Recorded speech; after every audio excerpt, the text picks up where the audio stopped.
to St Matthew, the second chapter, beginning at the first verse. Glory be to thee, O Lord. Now when Jesus was born in Bethlehem of Judea, in the days of Herod the king, behold, wise men from the east came to Jerusalem, saying, "Where is he who has been born King of the Jews? For we have seen his star in the east, and have come to worship him." When Herod the king heard this, he was much troubled, and all Jerusalem with him. And assembling all the chief priests and scribes of the people, he inquired of them where the Christ was to be born. They told him, "In Bethlehem of Judea, for so it is written by the prophet, and you, O Bethlehem, in the land of Judah, are by no means least among the rulers of Judah. For from you shall come a ruler who will govern my people Israel." Then Herod summoned the wise men secretly, and ascertained from them what time the star appeared. And he sent them to Bethlehem, saying, "Go and search diligently for the child, and when you have found him, bring me word that I too may come and worship him." When they heard the king, they went on their way. And lo, the star which they had seen in the east went before them, till it came to rest over the place where the child was. When they saw the star, they rejoiced exceedingly with great joy. And going into the house, they saw the child with Mary his mother, and they fell down and worshipped him. Then, opening their treasures, they offered him gifts, gold and frankincense and myrrh. And being warned in a dream not to return to Herod, they departed to their own country by another way. This is the gospel of the Lord. Praise be to thee, O Christ. Lord, grant that through the written word and through the spoken word we may behold the living word, our Saviour Jesus Christ. Amen.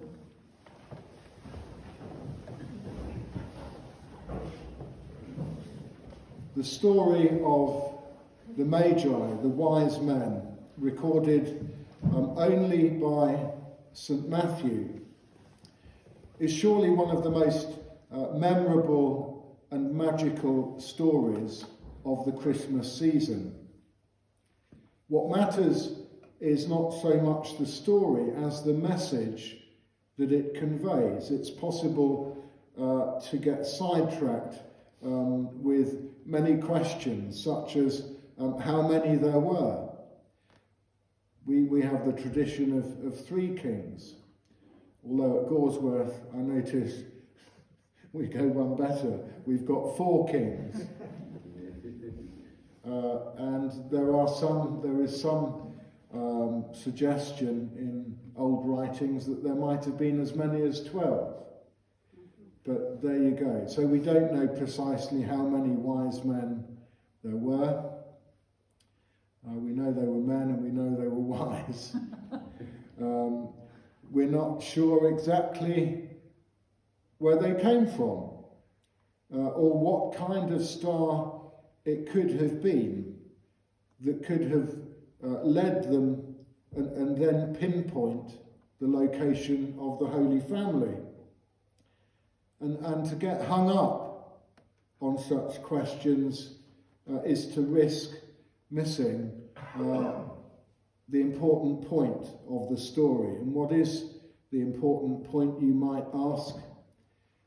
Simply this: that the baby born in the manger in Bethlehem is God's gift not just to the Jews, but to all mankind, and that he is worth seeking. His first visitors, as we know, consisted of a handful of Jewish shepherds, and his second, as we learn today, are a group of pagans, non-Jewish folk, wise men travelling from a faraway land. And the very word epiphany means revelation, and so today we celebrate the revelation that Jesus Christ is God's gift to everyone. I wonder how many people here today are familiar with T.S. Eliot's poem, The Magi. Yes? Yeah. I was going to read it out this morning, but it takes a bit of reading. It's a wonderful poem. And if you know that poem, you may remember that the wise men had a tough journey, a hard going we had of it, and having left the comfort of their summer palaces to negotiate hard roads, unfriendly hospitality, and, I quote, very high prices. Go home and look it up. Go to Mr. Google if you haven't got it in a book on the shelf. It's a beautiful, it's a very beautiful poem. It's quite a gritty poem. Negotiating hard roads and all the rest of it. Well, nearly all of us have been walking along a hard road for most of the last year. And despite the development of a COVID vaccine, for which we give thanks, I'm sure we remain anxious about what our future may look like, particularly in the coming weeks and months. And some of us will be anxious about our health or about the well-being of family and friends. And if the number of COVID cases continues to rise, I will not be surprised if all churches are soon closed again for Sunday worship. Looking back, cast your mind back to where you were 12 months ago in life. And it's clear, if we think about where we were 12 months ago, that our goals, our plans, our hopes for the future have all had to change, to shift. And I think it was the blessed John Lennon he say, life is what happens to you while you're busy making important plans. And I'm sure we're all feeling rather frustrated, mentally frazzled at the moment, glad to see the back of 2020 and hoping and praying for brighter days this year. Which brings me nicely to what is arguably the most important aspect of the Epiphany story. What is the most important aspect of the Epiphany story? I suggest it is the journey. It is the journey undertaken by the wise men. Almost more important than the destination itself. We often talk about this life as a journey. And hopefully, what we gain most of all during the course of that journey is wisdom. Yes? I mean, we can't surely argue that the older we get, the more ignorant we get.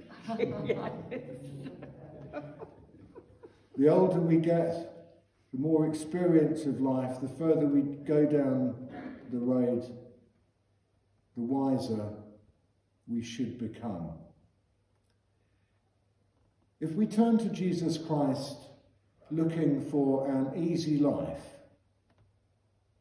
then we will be disappointed. After all, what is the chief symbol of our faith? The cross. Yeah, the cross. It's not the fish that you see sometimes stuck on the back of people's bumpers on their car. When I see a fish sticker on the back of someone's car, it sometimes suggests that not only are they a Christian, but they often seem to turn out to be bad drivers.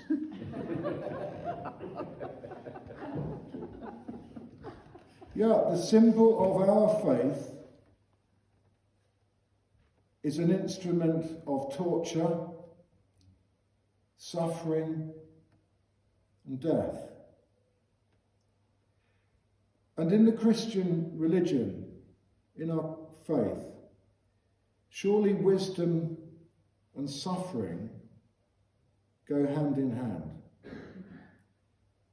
And we are, in a very real sense, asked to put our trust in God, like the wise man, and to accept the darkness of the unknown and the adventure of the new.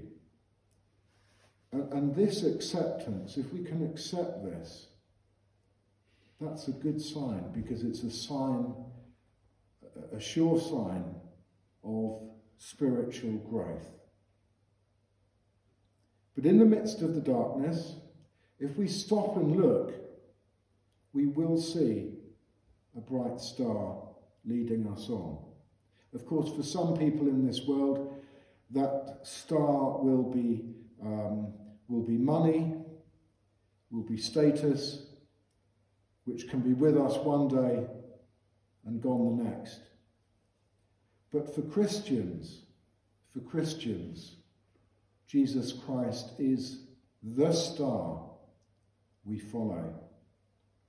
Now, almost certainly, there must have been times, and go back and read Eliot's poem, there must have been times when the wise men were tempted to give up and return to the comfort of their palaces, their homes, their comfort zone. And we're all old enough to know that the Christian life has its challenges, it has its hazards, and it sometimes invites ridicule. We get demoralised sometimes when we have setbacks, such as in the year that we've just had, when certainly, I've got quite dispirited at times, particularly when we've been closed. We have setbacks, and if we're honest, perhaps sometimes we're tempted to give up. Why bother struggling? Why bother? Has anybody made any New Year resolutions? No, not. Maybe our resolution this year is to just say, right, I'm going to try and stay alive and avoid COVID. That's a good enough resolution. Sometimes at this time of year, people will decide to lose some of the extra weight they've put on over Christmas. Although some of us, I think, have put on a few extra pounds this year, not just because of Christmas, but because of lockdown. We've actually perhaps done less, been to the gym less, etc., etc. Well, you wouldn't enroll in an organisation, for example, like Weight Watchers, and go along to, say, 2 sessions, and then come away complaining that it wasn't any good, would you? What is the key to success in any important endeavour? The answer must be perseverance. Perseverance. And today God invites us, as he invited the wise man, to come and seek Jesus Christ. And his promise to us, to you and to me, is that if we persevere, we too will find him. And he will be our guiding star through this life and into the next. And it is, I believe, an invitation well worth accepting. Amen.